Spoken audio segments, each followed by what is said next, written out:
The convoy crawled through the desert.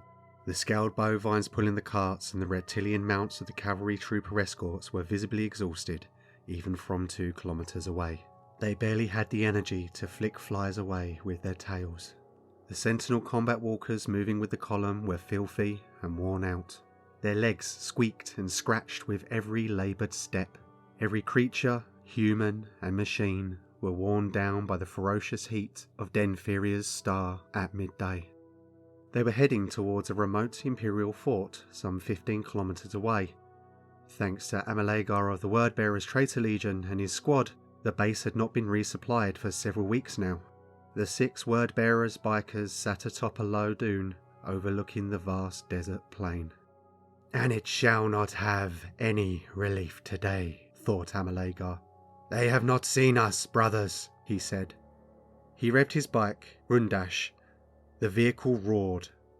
Amalegar could hear the bloodthirst in the metal steed's snarl.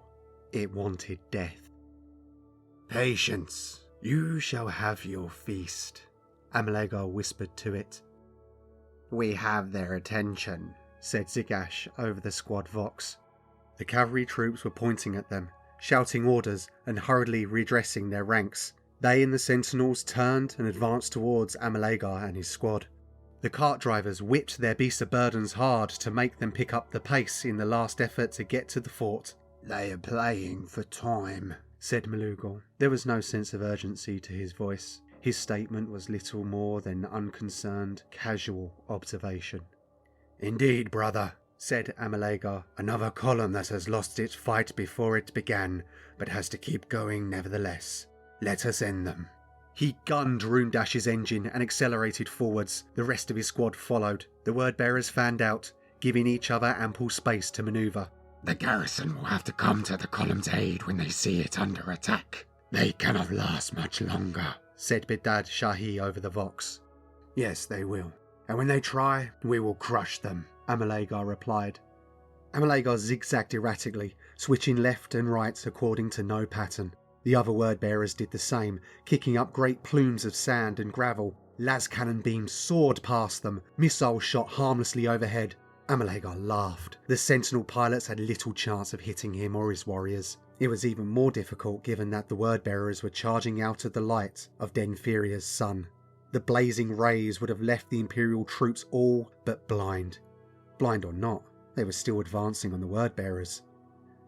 "I cannot deny their bravery," thought Amalegar, "though I cannot deny their stupidity either." Amalegar aligned his bike with one of the oncoming cavalry and fired his twin-link bolters in quick bursts. The bolts tore off the front limbs of the mount and blew a hole in the rider's abdomen. Both crumpled to the ground. The beast thrashed and screeched in agony. The trooper was already dead. Amalegar drove straight over the beast and rider, Runedash's immense weight and speed crushing them to paste. Their blood and viscera was splattered all over them both. "Do I not keep my promises?" Amalegar asked Rundash. Having tasted blood and flesh, Rundash seemed to move faster without Amalegar having to work the engine any harder. Amalegar charged straight into the next cavalry trooper. Rundash was covered in wicked blades which sliced through flesh and bone. The bike's immense tyres obliterated man and mount alike with horrifying ease. Both were destroyed at the moment of impact, pulverised beyond all recognition into a shower of gore. Amalegar laughed. Looking around, Amalegar saw that the rest of his squad had slaughtered the remaining riders. It was time to finish the sentinels. Amalegar found his target. The pilot was trying to get a bead on Kurzu with her multi-laser. She was failing miserably, the bursts of her fire striking the desert floor in violent yet ultimately impotent puffs of grit. "Playing with them as always, Kurzu," thought Amalegar. "It is time to finish this." He accelerated towards the sentinel. As he drew closer, he could see the panic in the pilot's eyes. He could see terror in them as the other sentinels exploded or toppled over. He could see her frustration as every shot she fired failed to make its mark. She, on the other hand, never saw him coming. Amalegar drew a crack grenade that was maglocked to the armour protecting his lower leg. As he shot past the sentinel, he placed it perfectly on the combat walker's knee joint. In the 4 seconds it took the grenade to detonate, he had already sped 150 metres away. When he heard the explosion, he performed a hairpin turn, kicking up a huge cloud of dust. He drove back to the wreckage.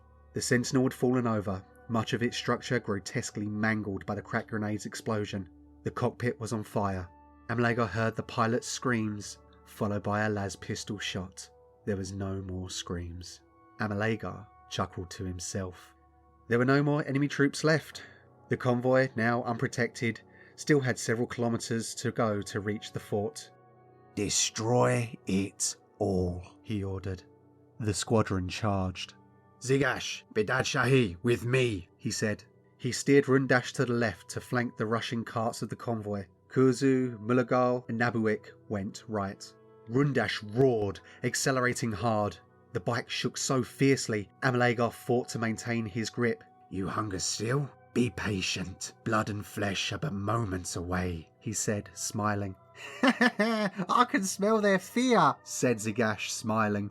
"Hardly impressive. We can all see the creature's droppings," said Bedad Shahi. "Focus," said Amalagar. "Let them get close enough for the garrison to come out to meet them. Then annihilate them. No playing Kurzu, not this time."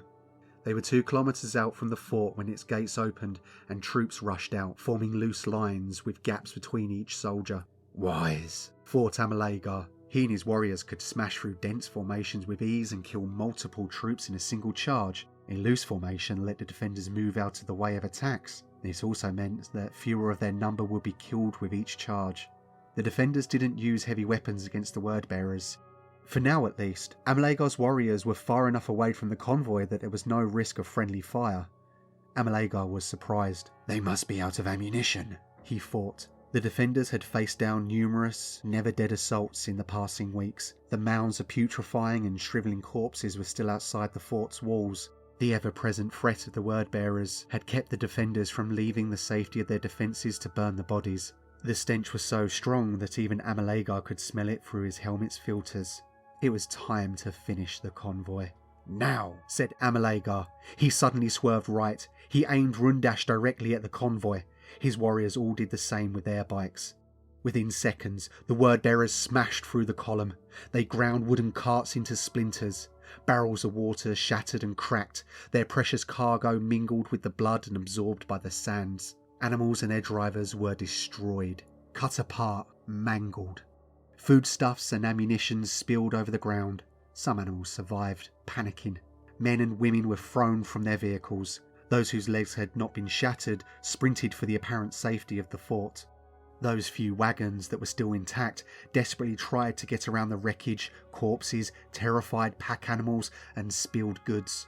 The soldiers from the fort advanced in good order, yelling encouragement to the surviving drivers.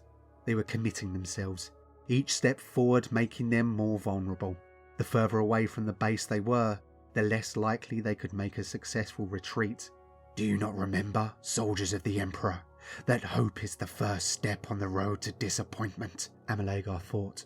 "Finish them all," said Amalagar. He drew his chainsword Flesh Shredder and activated it. The weapon's engine rumbled into life. Its teeth moved so quickly around the edge of the weapon, even Amalagar's automatically enhanced post-human vision could not make out the individual links. He turned Rundash around. The word-bearers tore through the survivors, leaving none alive. All of their bikes, their armour, and their weapons were splattered with blood. Heavy drops of viscera fell off them and soaked the desert as they drove over it. Amalagar saw the garrison begin their retreat to the fort. "We cannot let them get back within their walls and close the gates," he said to his warriors. Though they now knew the defenders lacked ammunition for their heavy weapons, the word-bearers would not be able to destroy the troops if they got inside.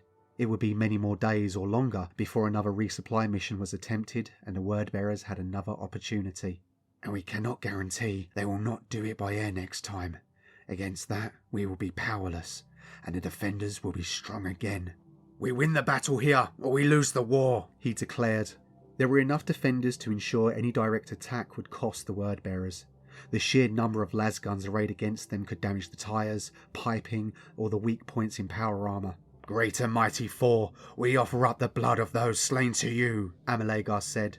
"And we offer you the blood yet to be shed," intoned Nabuik. "We humbly beseech you for your protection," said Malugal. "That we may slay your foes for your glory," said Kurzu. "Blood for the blood god!" shouted Badad Shahi. "Charge!" Amalegar ordered. At once, the word-bearers sped straight into the garrison troops in a frontal assault.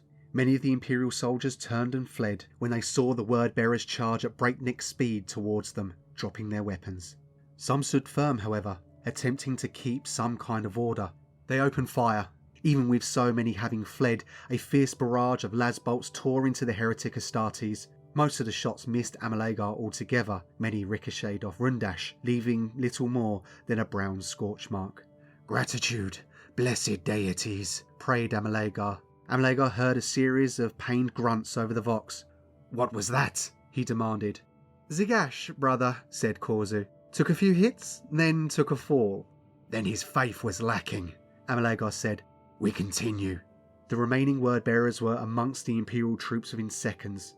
Amalegar took the first soldier's head off without even swinging Flesh Shredder. The sheer momentum of his advance was enough to drive it through the flesh and spine of the trooper. Blood and spinal fluid sprayed over his visor. He laughed. He heard the others laughing over the vox as well. "Death to the false emperor!" he roared, as a swing from his chainsword reduced another fleeing soldier to bloody ribbons. "All hail the dark gods! Glory to their names! Glory to their power! Death to their enemies! Blood for the blood god!" roared Badad Shahi. "Hail the Prince of Perfection!" bellowed Korzu. "Praise be to the Grandfather," said Mulligal. "Glory to the Architect of Fate," said Nabuik. Amalegar saw that a handful of exhausted soldiers had made it to the fortress gate and were attempting to close it. They waved a few of their comrades through who also made it. Amalegar gunned Rundash's throttle and raced directly for them. He fired Rundash's twin-link bolters. The hail of bolts shredded the soldiers when they hit them, tearing off arms and blowing out chests. The gates themselves were dented and torn by the round's explosion. Amalegar sped straight through the half-closed gate, smashing them open. He crushed the wounded who had been lying in the gateway. Amalegar spun Rundash around the courtyard, looking for targets. He drew his bolt pistol. Any troops inside could fire upon him from any number of angles. He saw no one. Refuse and litter bounced over the dusty ground in the wind. The place was empty. Amalegar dismounted. He explored the fort. He checked the heavy weapons, which were indeed out of ammunition. He found empty storehouses. There was nothing in the barrack blocks besides soiled blankets and rags. The armoury had nothing more than a few dozen lasguns in poor condition. There were no grenades and few spare power packs. In every chamber, he scratched an 8-pointed star into the walls with his combat knife. "They were desperate indeed," Amalegar said, "throwing everything into one last effort." He returned to the courtyard. The rest of his warriors had gathered there. All were covered in rapidly drying gore. "Are they all dead?" Amalegar asked. "Every last one," said Badad Shahi.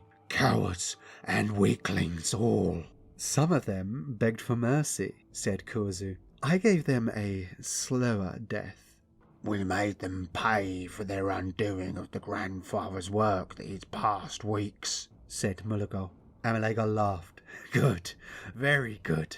They never seem to learn that the Emperor does not protect. If they did, life would be much more boring," said Nabuik.